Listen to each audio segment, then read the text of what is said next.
Bonjour, bonjour, j'espère que vous allez bien.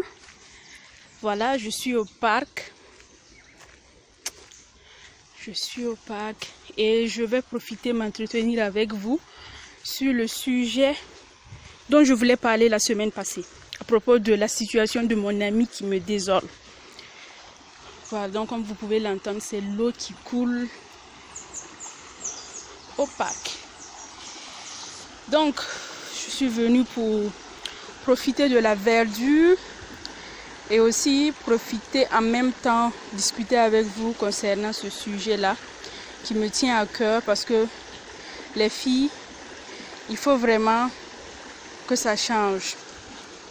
Il faut vraiment que les choses changent, que vous preniez votre vie en main pour ne pas avoir à blâmer qui que ce soit dans le futur. Voilà. Donc je vois qu'il y a des poissons dans l'eau. Waouh, c'est magnifique. Je vais vous faire profiter en même temps. Je vois des poissons dans l'eau, mais dès que je m'approche, ils s'enfuient. Voilà, donc, il faut que vous preniez votre vie en main pour ne pas avoir à blâmer qui que ce soit pour une situation bizarre dans laquelle vous vous retrouverez. Je ne sais pas si vous voyez les poissons là. Je vais essayer d'agrandir. Vous les voyez? Waouh! Magnifique. Voilà. Parce que j'ai eu à dire à mon ami, en fait, est-ce que tu te rends compte que la grande part de responsabilité te revenait? Parce que tant que tu n'auras pas saisi ça, il sera compliqué de t'aider. Est-ce que tu sais que ce que quelqu'un te fait, c'est ce que tu lui as permis? Parce que juste tu as fermé les yeux sur quelque chose, ou alors tu lui as montré que le champ est ouvert pour te faire tout ce qu'il veut. Est-ce que tu es consciente de cela? Et c'est quand il m'a dit, bon, ok, peut-être que j'ai raison et tout. J'ai dit ok. Et j'ai commencé à lui poser des questions.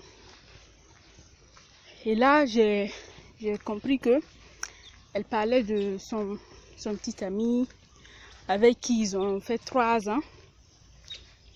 Voilà, ils ont fait 3 ans et ils ont un enfant. Donc, ce monsieur-là, elle a remarqué que il sortait beaucoup avec des amis, filles. Il préférait être avec elle. Elle m'a même dit que, en fait, elle sait que particulièrement une qui est très proche de lui, il n'y a rien d'autre que de l'amitié, mais elle, elle est un peu jalouse parce que elle voudrait vivre cette fusion-là avec son gars. Mais chaque fois qu'elle essaie de s'approcher du gars ou autre, lui, il pense qu'elle vient encore pour faire ses folies, pour faire sa crise de jalousie, etc. Donc, ça a créé un fossé et le gars, il préfère sortir. Elle est payée à boire et à manger. Parfois, l'ami en question l'appelle pour lui dire viens, achète-moi telle chose en venant. Et le gars, il paye, il s'en va. Elle regardait dans son téléphone, elle voyait les messages. Voilà, et elle voulait cette complicité aussi avec son gars. Malheureusement, pour elle, c'était pas. Voilà, le gars, il y a eu un break. Voilà, donc pour premier conseil, je lui ai dit, arrête de fouiller ses téléphones. Parce que si tu fouilles et que tu vois des choses qui vont te faire mal, qui vont te blesser encore plus, qui vont te rabaisser dans ta confiance en toi-même, dans ton estime de toi-même, c'est mieux d'arrêter de fouiller dans les téléphones. Voilà. Et elle a dit ok. Elle est partie et 2 semaines après, elle est revenue et m'a dit, en fait, j'ai commencé ce que tu m'as dit. Je me retiens vraiment, c'est pas compliqué, c'est pas facile. Des fois, j'ai envie de fouiller, mais je me retiens et je vois que je me sens mieux. Mais je suis quand même curieuse de savoir ce qui se passe de l'autre côté. Et là, j'ai su que vraiment le problème était là. Il y avait un véritable problème. Elle n'avait pas confiance en elle, elle n'avait pas de l'estime d'elle. Et le gars aussi ne lui facilitait pas des choses. Ok, excusez-moi, je viens de trouver un banc. Je crois que je vais m'asseoir un peu. Wow, il faisait vraiment chaud, mais là ça va. Voilà, donc mon ami en question, au fur et à mesure que je lui posais des questions pour en savoir plus, pour aller plus en profondeur, j'ai eu à comprendre que en fait la grande partie du problème c'est elle. Parce que chaque personne doit prendre la responsabilité entière de sa vie. Et malheureusement, mon amie, elle est dans une sorte d'illusion qui malheureusement, la désillusion est arrivée. Et voilà maintenant que elle ne s'en sort plus. Donc, il y a 3 ans, elle m'a expliqué que en fait, le monsieur en question, ils sortaient ensemble et tout. Et elle prenait quelques bagages, quelques habits ou bien quelques objets d'elle-même qu'elle partait déposer chez le gars chaque fois qu'elle allait là-bas pour passer une nuit, voilà, un truc comme ça. Et que finalement, selon elle, boum, un matin, elle s'est retrouvée entièrement chez le gars. Et là, je lui ai dit, stop. Stop parce que tu n'es pas assez honnête avec toi-même. Elle me demande pourquoi. Je dis, bon, si tu me dis que tu as cherché un foyer, tu voulais un foyer avec le monsieur et que tu as tout fait, parce que si déjà tu as amené quelques affaires, c'est que tu préméditais déjà ton acte, tu préméditais déjà d'aller t'installer avec lui. Donc c'est comme si en quelque sorte tu commençais à le piéger petit à petit et un beau jour, voilà, même s'il était d'accord, puisqu'elle m'a dit que bon, à la fin il était d'accord qu'elle vienne et tout, et voilà qu'elle allait s'installer et quelque temps après elle est tombée enceinte. Et tout ça l'a conforté dans l'idée que voilà, elle devait rester là-bas. Malheureusement pour elle, comme dans toute relation, il y a des moments de trouble, il y a des moments où chaque personne va changer, il y a des moments où il faut encore raviver la flamme et tout. Et après son accouchement, voilà que le monsieur, il commence à la délaisser, il commence à prendre ses distances, il commence à être un peu bizarre et elle se retrouve plus. Et là, je me dis, mais tu n'as pas d'activité où tu peux aller, tu t'occupes. Elle me dit, bon, actuellement, elle ne travaille pas.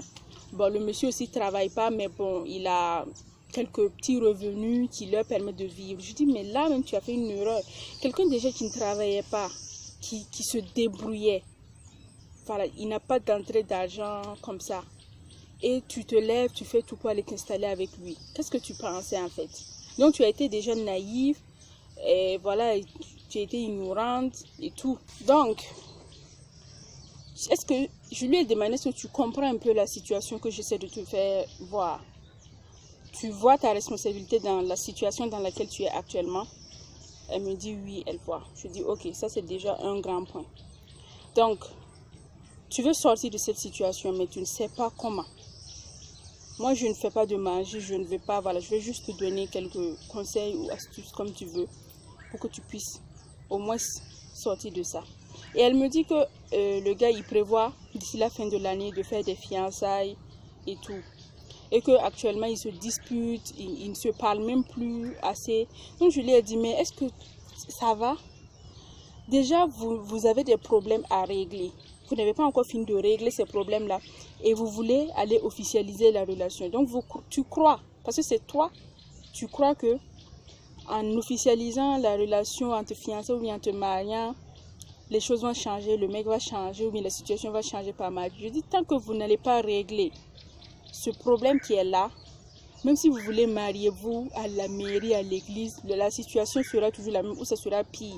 Parce que là déjà, vous n'êtes pas marié, mais tu vois comment la situation est. Si vous êtes maintenant marié légalement, ça va être comment? Elle me dit oui, tu as raison et tout. Je dis bon, ok.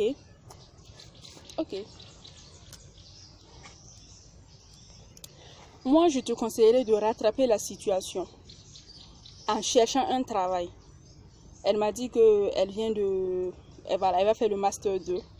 Je dis ok, tu grouilles, tu fais ton Master 2, tu te trouves un boulot. Mais en attendant, même il faut que tu trouves quelque chose à faire, quelque chose à vendre ou autre dans tes temps libres pour pouvoir te faire un petit revenu. Parce que actuellement, elle est dans la relation, mais elle n'a rien. Elle n'a rien. Et souvent, même, il faut qu'elle aille demander à sa famille et autres. Et elle n'arrive même pas à expliquer leur situation à sa famille parce que, voilà, elle se dit que ils vont la défendre elle et ça va créer encore plus de problèmes avec son gars. Donc je me suis dit, mais vraiment tu as un sérieux problème, il faut que tu vois, il faut que tu te revoies, sinon c'est pas bon. Il faut que tu trouves à te stabiliser, il faut que tu te stabilises, tu trouves quelque chose à faire, un revenu à avoir. Et après maintenant, tu pourras envisager d'épouser ce monsieur-là. Sinon, crois-moi, si tu l'épouses dans cette situation où vous êtes, ça ne va rien changer, au contraire, ça va empirer. Et demain, tu seras dans les églises en train de prier pour quelque chose que tu aurais pu régler avant de rentrer. Je ne te dis pas de ne pas te marier avec lui ou autre, mais il faut que tu te prennes en main.